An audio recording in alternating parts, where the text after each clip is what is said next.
Perfect. Perfect.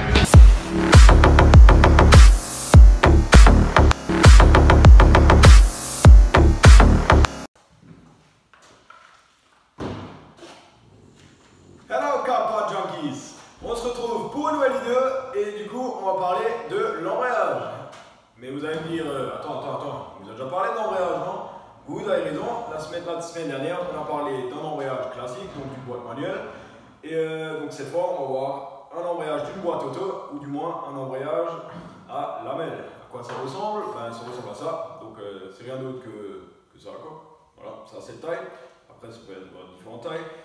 Mais voilà, donc on va voir ça un peu de plus près, on va voir à quoi ça sert, on va voir comment ça fonctionne, et puis voilà. Allez hop, à tout de suite.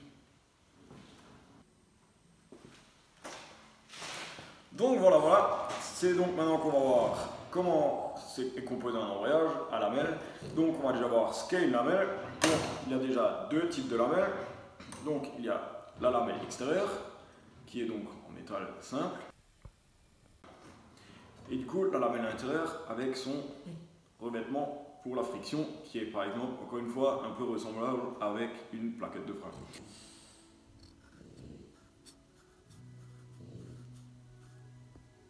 Donc, on a nos deux types de disques à lamelle. Voilà. Et donc, je vais encore vous parler d'histoire de sandwich. C'est peut-être parce qu'il est midi et que j'ai faim. Je vais peut-être pas faire les vidéos en midi quand avec l'estomac vide, mais bon, c'est une autre histoire. Donc, on a une lamelle extérieure, une lamelle intérieure, une lamelle extérieure, une lamelle intérieure, une lamelle extérieure, une lamelle intérieure, et ainsi de suite, jusqu'à ce que la série elle est complète.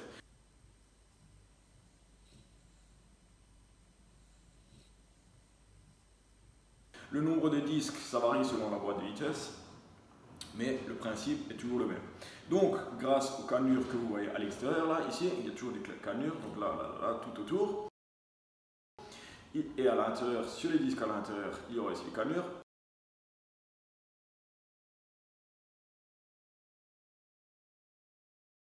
Donc, on aura deux axes. Le principe, c'est de transmettre la force d'un axe sur l'autre axe. Donc, on va prendre en main droite pour l'axe intérieur, et on va prendre en main gauche pour l'axe extérieur. Donc voilà, maintenant il n'y a pas de force sur ces disques, donc le principe c'est qu'on va exercer une force sur ces disques, on va les presser ensemble, et du coup on va jouer sur le principe de la friction de ce disque intérieur sur les disques extérieurs là. Voilà. Donc on va revenir sur nos deux axes. S'il n'y a pas de force qui est exercée sur les disques, en fait l'axe intérieur avec les lamelles intérieures, ben, ça va patiner entre ça, voilà, donc ça va patiner et il n'y aura pas d'entraînement. Tout simplement, il n'y aura pas d'entraînement. Voilà. Et c'est maintenant que ça se concrétise.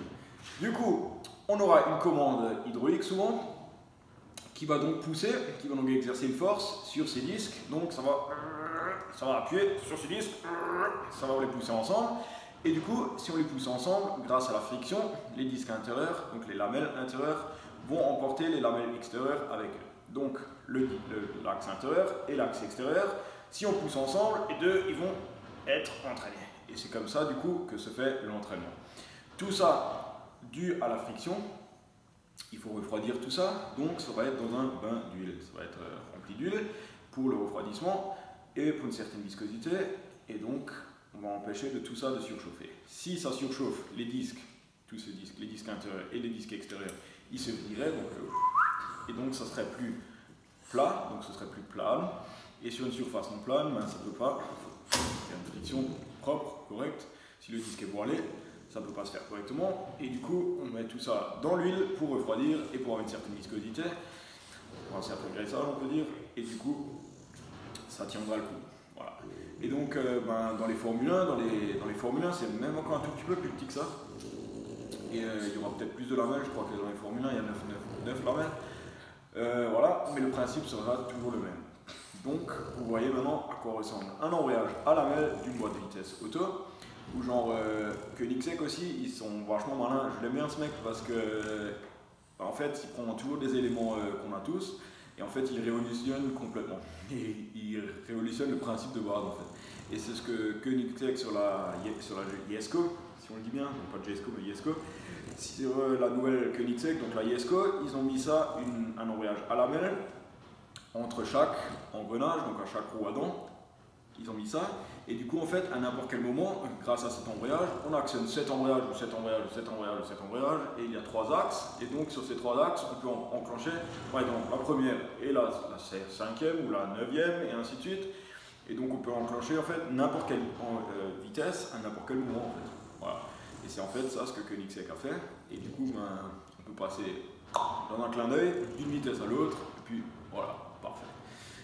Moi franchement Koenigsegg j'aime bien. Donc voilà, on va oublier le principe du Koenigsegg. On vous a vu le principe d'un embrayage à lamelles. J'espère que la vidéo vous a plu. Si elle vous a plu, ben, partagez, mettez un petit pouce vers le haut et ainsi de suite. Vous voyez comment. Et puis voilà. Donc en attendant, je vous souhaite une bonne journée, un bon week-end. Et puis bonne route à tous. Ciao tout le monde.